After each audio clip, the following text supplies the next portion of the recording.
up and turn us off. That's why they're at the edge of their seats. They already still. Have. Which president was the only one that worked for the National Park Service? I'll give you a clue, right? He's not a crook. He worked as a ranger in Yellowstone Park in 1936. He's a sociopath. He's a sociopath, definitely. He's from a state that is shaped like winter apparel. Like a mitten, even though he was born like in Kansas or somewhere. Mitt Romney? Not Mitten Romney. Although it sounds right. Pretty good, right? Yeah. Yeah, no. All right. So it was Gerald Ford. Yep. He worked as a ranger at Yellowstone. Oh, hey, Yogi. Oh, Mr. Ranger. I'd like to have a picnic basket. That's Jellystone. Oh. He didn't work there? You know there's a Jellystone Park in... Hey, Mr. Ranger Man. Where is it? I don't remember. There's one around here, though. Gee, Yogi, why am I all sticky? Shut up, boo-boo. Anyways, 1936, worked as a park ranger. Good old Gerald Ford. All right. You want to do this day in history? I think we should. Okay, go ahead. It's historic. And then I want to talk about healthcare again. Okay. In this day in 1861, all right, a date that will live in infamy. What happened in 1861, Nate? It's not living in infamy too much anymore. It is. Not really. Oh, people are still arguing and fighting and killing over this. The Confederate States of America is open for business when the Provisional Confederate Congress convenes in Montgomery, Alabama. Now, the official record read, "Be it remembered that on the 4th day of February in the year of our Lord, 1861, and in the capital of the state of Alabama in the city of Montgomery, at the hour of noon, there assembled certain deputies and delegates from the several independent South states of North America. An order of business was drafting a constitution. The Congress used the U.S. Constitution. Why not? Taking most of it verbatim. They got it done in 4 days. The president was limited to 1 6-year term. That's a difference. And they included the word slave, which was used in the institution protected in all states and any territories to be added later. Now, the importation of slaves was prohibited because, that would alienate the European nations, which had banned slavery already. And that's the sad thing about this war, is that probably within 5 or 6 years, the pressure on the United States would have been so great from the rest of the world that slavery would have been abolished peacefully. So you could sell slaves internally. It was very profitable. Do you know who the first president of the Confederacy, the first and only president of the Confederacy, do you know who it was? Yes. You do? Yeah. Without looking? Yeah, without looking. I'm not telling you, though. Okay. Jefferson Davis, a West Point graduate, and he was a former U.S. Senator from Mississippi. He also served as the U.S. Secretary of War in the 1850s. Striking. If you take a picture of Jefferson Davis and put it up next to Abraham Lincoln, they look very similar.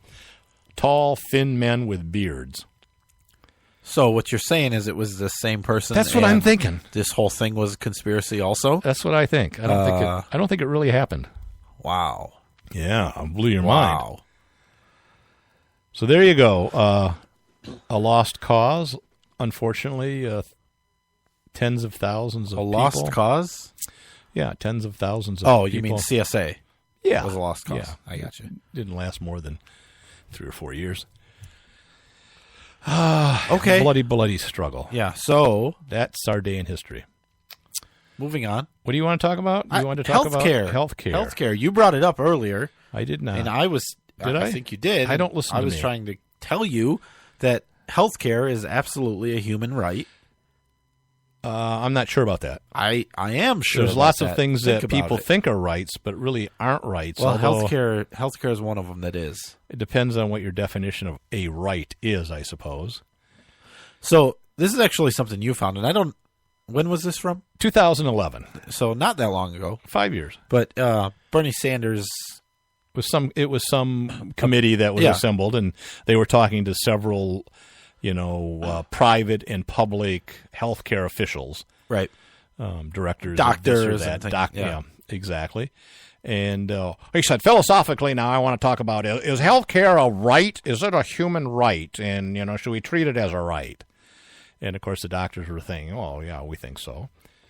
Some of the doctors. Yeah, they were all liberal and silly. Handpicked. But then now I defer to my colleague, Senator Paul, and he had this to say. Thank you very much. With regard to the idea of whether or not you have a right to a health care, you have to realize what that implies. It's not an abstraction. I'm a physician. That means you have a right to come to my house and conscript me. It means you believe in slavery. It means that you're going to enslave not only me, but the janitor at my hospital, the person who cleans my office, the assistants who work in my office, the nurses. If you have a right to their services, basically once you imply a belief in a right to someone's services, do you have a right to plumbing? Do you have a right to water? Do you have a right to food? You're basically saying that you believe in slavery. You're saying you believe in taking and extracting from another person. Our founding documents were very clear about this. You have a right to pursue happiness, but there's no guarantee of physical comfort. There's no guarantee of concrete items. In order to give something concrete or someone's surface, you got to take it from someone. So there's an implied threat of force. If I'm a physician in your community and you say you have a right to health care, do you have a right to beat down my door with the police, escort me away, and force me to take care of you? That's ultimately what the right to free health care would be. If you believe in a right to health care, you're believing in basically the use of force to conscript someone to do your bidding. Now, just because it's a noble thing to believe that we are obligated as Christians, we are obligated through the Hippocratic Oath, we have always done this. Since the beginning of modern medicine, we have always provided 100% access. I do it in exchange for privileges. I do it because I believe in the Hippocratic Oath, but my hospital also says to me, you can only operate in this hospital if you agree to see everyone coming through the emergency room. I always have. We have always treated. We have always had 100% access through our emergency room. Those were for emergencies. They're not the best place for primary care. We all agree with that. But we've always had 100% free access. So I just want to clarify, when he talks about in exchange for privileges, he doesn't mean like he gets a car or he gets a good parking spot. Right. He means hospital privileges. That means that's a term that doctors use. I have privileges at St. Lawrence. I have privileges at Johns Hopkins. That means that you're allowed to practice and use their facilities, right, and you enter into a contract. Right. And he said one of the things that he has to do to get those privileges is to swear that he will treat all people in order to work in that hospital. So that's what he meant by privileges. But I agree with most of what he said. Some of it's the slavery. I think that's a sort of a draconian, it's dystopian, futuristic type thing that could happen. But certainly, I think his point makes a philosophical statement and is sound in that regard. The potential there is how for that. else? I mean, really, you're going to make a distinction between him using slavery for. That is what it is.